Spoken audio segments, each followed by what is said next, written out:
Hey everyone, welcome to Mr. Geopolitics. This is September the 12th, and finally we have received visual confirmation of the Russians using Iranian UAVs in Ukraine. Now, this is footage of a UAV, an Iranian Shahed 136 drone, which the Ukrainians allege they shot down. And this happened in Kupiansk, which is a city in the Kharkiv region, which the Ukrainians just liberated. They liberated this entire area. And in Kupiansk, right here, this city is where they shot down the Iranian drone. Now, according to this article, a pro-Ukrainian news site, according to this, the Russians began using Iranian drones against Ukrainian targets several days ago. However, this is the first time we have received visual confirmation. And how do we know that for sure this is a Shahed 136? Because this is footage. This is a still from a video which the Iranians released. And by the way, this UAV is a loitering munition. It's a suicide drone, and it's very devastating. It can destroy an entire building. Just a couple of these will destroy an entire building. It's a very effective and devastating UAV, which is probably why the Russians chose to buy it from Iran. Now, how do we know it's a Shahed 136? Just look at this portion right here, and if we zoom in, you see this little triangular bulge sticking out. And then look at this, the footage of the UAV that was shot down, and we see the triangular bulge. And just look at the shape. Look at the shape, right? If we were to turn this around 180 degrees, it's the exact same thing. So yeah, this is what the UAV looks like, the loitering munition, and it has been deployed in Yemen as well. I believe the Houthis have used it. The Houthi rebels have used it against Saudi targets. So it is an effective UAV. It's battle proven, and there's also this, which because about a month ago, August 10th, the Americans, the White House and the Pentagon stated that the Russians had received their first shipment of UAVs, and they mentioned this UAV, the Mohajer 6. The Mohajer 6, or the M6 for short, and they mentioned the Shahed series, but the Shahed series, we weren't sure exactly which one they were referring to. There's a few drones that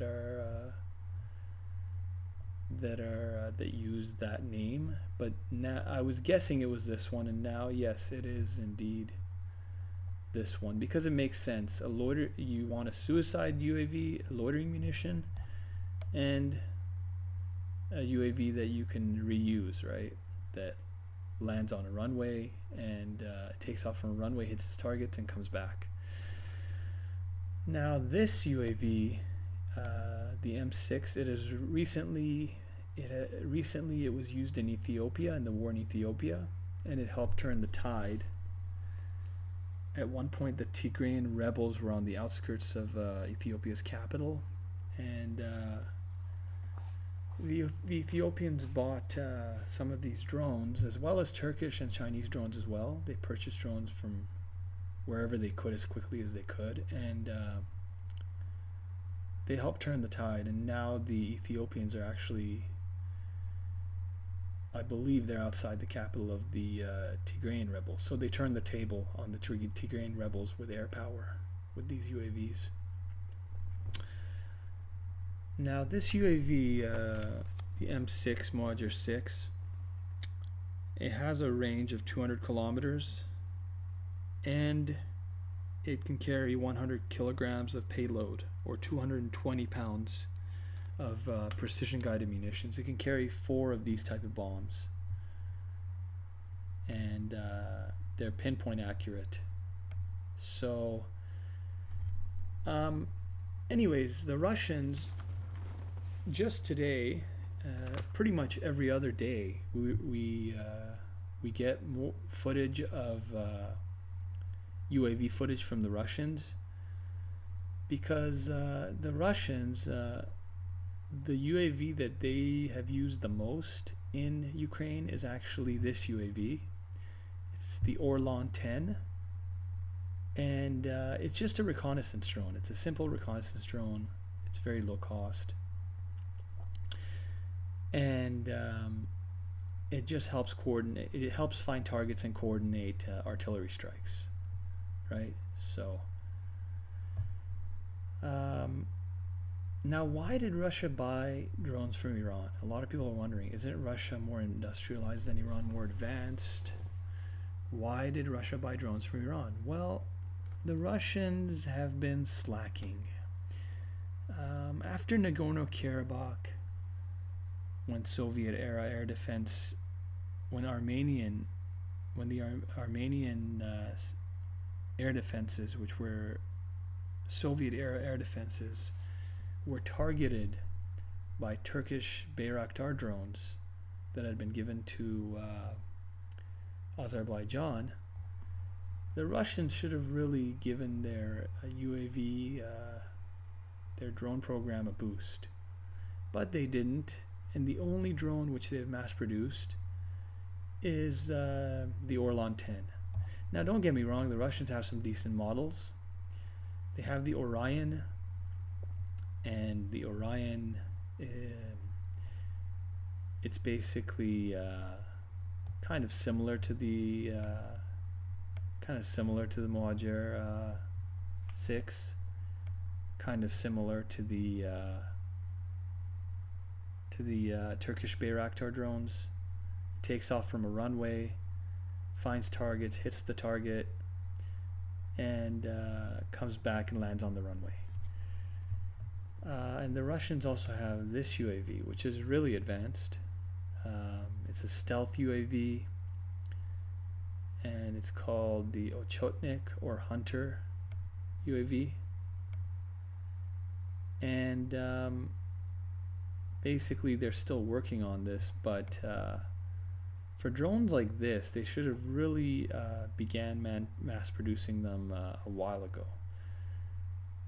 But they didn't, and basically they deployed some in Ukraine, but a lot of them were shot down. And now they've had to turn to Iran to purchase Iranian drones. Now here's the thing, with all the footage coming out of Ukraine, if the Russians are able to fly these kind of UAVs over Ukrainian airspace, I can guarantee that Iranian UAVs will also be able to fly over Ukrainian airspace, especially if the Russians use these properly. And the way they should use these properly, especially like a loitering munition like this, is that they should saturate the airspace, overwhelm the enemy with numbers. Because another reason they chose these UAVs from Iran is because they're effective, they're battle tested, but they're low cost. For example, this one is $50,000. I'm guessing it costs $50,000 or less. This one, the Moajer 6, probably $1 to $2 million, no more than that. So if you think about it, this UAV, it's not as maneuverable as a jet. It's not as fast as a jet. It can't dispense flares like a jet and get away. It doesn't have as good of a chance of getting away from air defenses. But it only cost $2 million. It's not a $50 million fighter jet where you had to train the pilot for years. It costs $2 million. If it hits a couple targets, vital targets, hopefully, for the Russians, preferably, and if they deploy these in mass and they continue doing damage and they lose a couple, so what? $2 million, it's a war. Whatever. As long as they get the job done, because the Russians have lost 40 fighter jets already at least. So I mean, better to lose one of these at 2 million and no pilot than a fighter jet with a pilot, right? At 50 million or 20 million, right? Anyways, we're gonna keep watching to see what happens next.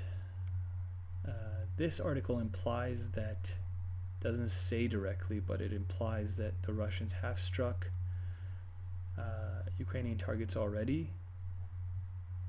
But we're going to keep watching the situation and I will keep you updated. Anyways, thank you for watching, guys. And I will see you in the next one. Please make sure to like and subscribe. Thank you.